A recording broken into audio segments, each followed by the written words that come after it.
আপুটা আর কি মানে কাপড়টা একটু আপত্তিকর টাইপের ছিল, তো জাস্ট ওনারটা একটু গলা কাছে ছিল। তাই আমি জাস্ট খেলে আপুকে বলছিলাম যে আপু আপনার ওনারা ঠিক করেন, এই জিনিসটা রোজা মাসে আপনার এটা খারাপ দেখা যায়। এটা বলছি বলে উনি বলে যে আমার পোশাক যা ইচ্ছে তাই আমি যাই করবো, আপনি কে বলার, আপনাকে রাষ্ট্রীয়কে দায়িত্ব দিয়েছে নাকি, আপনি আমাকে রাস্তায় হ্যারাসমেন্ট করতেছেন। এমনকি বলছে যে আপনি মনে হয় সকল মেয়েদের ধরে ধরে এভাবে হ্যারাসমেন্ট করেন, ওই যে রাস্তাঘাট আরও মেয়ে আসছে ওদেরকে ধরে ধরে হ্যারাস করেন, তুই কেরম পারেন দেখি। ওই ভাইয়াটা বলতেছে আর কি, ওই ভাইয়াটা আমি বলতেছি এভাবে। তো আমি বলছি যে কেন করবো আমাদের হ্যারাস, ভাই আমি তো হ্যারাস করতেছি না, আমি তো জাস্ট নর্মালভাবে বলছি। পরে উনি বলে যে আপনার কোন সরকার দায়িত্ব দিচ্ছে, সরকার গিয়ে নিয়ম আছে নাকি, আপনার রাষ্ট্রে কি এসব দায়িত্ব দেওয়া হয়েছে কি দেওয়া হয় নাই, তো আপনি এরকম বলবেন কেন, এটা আপনার ঠিক না, উচিত না, মেয়ে দেখলে আপনার বলতে হবে কেন, আপনি মেয়েদের দেখে এরকম বলেন, কবে আসছেন কী করেন আপনি, কোথায় আর বাইরের নাকি ভিতরে, আমি বুঝতে আমি ভয়ে ওই অবস্থায় পড়ে ফেলছি বাইরে, বুঝছেন। তো আপনার হলো পরবর্তীতে ওরা বললো তাহলে আপনাকে এখন আপনাকে প্রক্টর টিমের সামনে নিয়ে যাবো, আপনি চলেন। তো আমি ওখান থেকে চলে আসছি, ওখান থেকে যাইনি, ওখানের সাথে যাইনি, ওখানে যাই আমি অফিসে আসছি ব্যাক করে যখন বাসায় যাচ্ছি তখন আমার ছোটো ভাইরাকে বলছে যে ভাই তোমার একটা ভাইরাল হয়েছে, তোমাকে এটা নিয়ে ওরা ভাইরাল করতেছে, সবাই খারাপ কথা বলছে। শুধুমাত্র তাই না, ওর পর থেকে ওরা আমার ফেসবুক মেনশন করে দিয়ে দিয়েছে ওখানে। আমার ফেসবুকে ওরা ঢুকে সেরে যে যা পারছে আজে বাজে গালি দিচ্ছে, আমার ওয়াইফের নামে খারাপ কথা বলতেছে। তারপরে আপনি মনে করেন যে যে যেভাবে পারতেছে আমার বলছে কুত্তার বাচ্চা যা যা এইসব কিছু আনতে এইসব কিছু, তুই পোশাক নিয়ে কথা বলবি কেন। আমি তো সত্য বলতে কোনো পোশাক নিয়ে কথা বলি নাই, আমি এখন নর্মাল ভদ্র সুরে কথা বলেছি। আমি কখনো উচ্চ স্বরে কথা বলি নাই, তাকে গালি দিয়ে কথা বলি না, তাকে টাচ করে কথা বলি না, তাকে ছুঁই পর্যন্ত তাকে গালি পর্যন্ত দিন না, এমনকি তাকে কখনো বলি না যে হে এটা ফালতু মেয়ে, এরকম আমি কখনো বলি না, আমি নর্মালভাবেই বলছি তাকে। সে আমাকে বলছে যে আমি তাকে টিচিং করছি, টিচ করছি, এমনকি তাকে রেখে আমি খারাপ খারাপ ভাষায় কথা বলছি, গালি দিছি, এসব জিনিস কথা সত্যি বলতে এসব কিছু না। এমনকি ওরা মামলায় এরকমভাবে দায়ী করছে যে আপনারা বলছে যে ওরা নাকি জাদুঘরের সামনে থেকে, বাট কিন্তু আমি সত্যি করে বলতে জাদুঘরের সামনে না, উদ্যান গেটের সামনের কাছাকাছি থেকে আপনার ওইখান থেকে হয়েছে ঘটনাটা।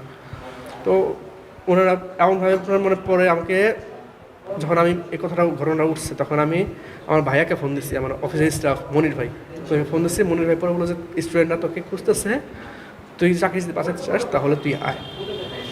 তো আমি আসছি, আসার পরে মনির ভাই কাছে আসছে, মনির ভাই নামাজ পড়ে বের হইলো, আমাকে স্টুডেন্টের কাছে নিয়ে গেল। তারা স্টুডেন্টরা ওদের পরিচয়, ওনারা পরিচিত ছিল কয়েকজন, ওই পরিচিত কয়েকজন আমার হেল্প করছে অনেকটাই, অনেক চেষ্টা করছে যে হেসটা যদি না হয়, মানোটা না হয়, যদি এটা সুরা হয়ে যায় চাকরিটা বাইসে যায়, অনেক চেষ্টা করছে। কিন্তু ওখানে বেশিরভাগ মেয়েদের সাপোর্ট ছিল। আপনার হলো পরবর্তী ওইখানে আপনার একটা মেয়ে ছিল, সীমা আক্তার নামে একটা মেয়ে, ওইখানেও আপনার হলো ও আপনার ওদের সাথে ছিল। পরবর্তীতে ছেলেরা আপনার হলো প্রোটো টিমে ঢোকানোর আগে কিছু একটা মারছে আমাকে, একটু থাপড়াই দিছে। অবশ্য থাপড়াই দিছে কারণ আপনার যাতে না আপনার না হয় ভিতরে আর কি, যে সবাই একটু বলে ভালো হয় জিনিস নিয়ে, ভালোর জন্য একটা থাপড়াইছে তারা। কিন্তু ভিতরে নিয়ে প্রোটো সাড়ে সামনে এসে আমি মেয়েটার কাছে মাপ চাইছি পর্যন্ত, যে আপু আমি যে বলছি আমি আপনার কাছে খারাপ লাগছে, আমি যদি মাপ চাইতেছি আপনার কাছে, আমি যদি আপনার কাছে খারাপ লাগে থাকি এমনটা।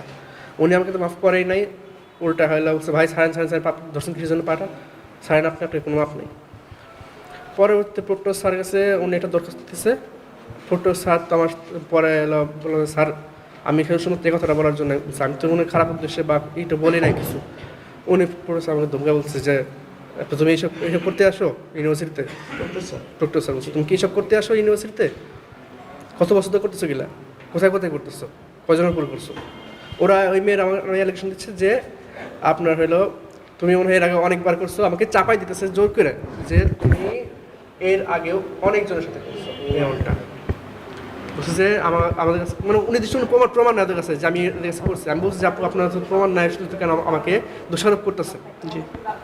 তো আপনার হলো পরে আমি বলছি যে এটা তো, পরে ওরা আবার সে জিনিসটা রায়গাড়ির সাথে কথা বলে আমার ধমকায়, আমাকে কেউ চুপ করে রাখছে, তারা আমাকে কিছু বলতে দিতেছিল না, মুখ বন্ধ করে রাখছিল, আমি কিছু বলতে পারছিলাম না।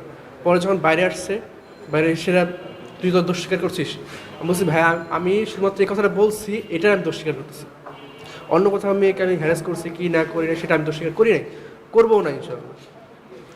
তারপরে আপনার হলো আমি যখন ফেসবুক কমেন্টগুলো ঘাটাঘাটি করছিলাম আমার ওইখানে, ওই আপনার যারা ভাইরাল করছে আর কি, ওইখানে লেখা ছিল যে আমি নাকি এর আগে সাভারের একটা মেয়েকে নাকি আমি হ্যারাস করছিলাম উইদাউট এনি প্রুফে। প্রক্টরাল টিম থেকে আপনাকে এখানে শাহবাগে দিয়ে গেছে না? জি প্রক্টরাল টিম থেকে দিয়ে গেছে। এমনকি যখন আমি আমার ফেসবুকে ঢুকছি তখন দেখি যে আমার কমেন্ট লিস্টে আপনার, আমার ফেসবুক প্রোফাইল লক ছিল না তখন, আমার কমেন্ট লিস্টে আপনার হলো আমার স্ত্রী না কার কথা বলছে।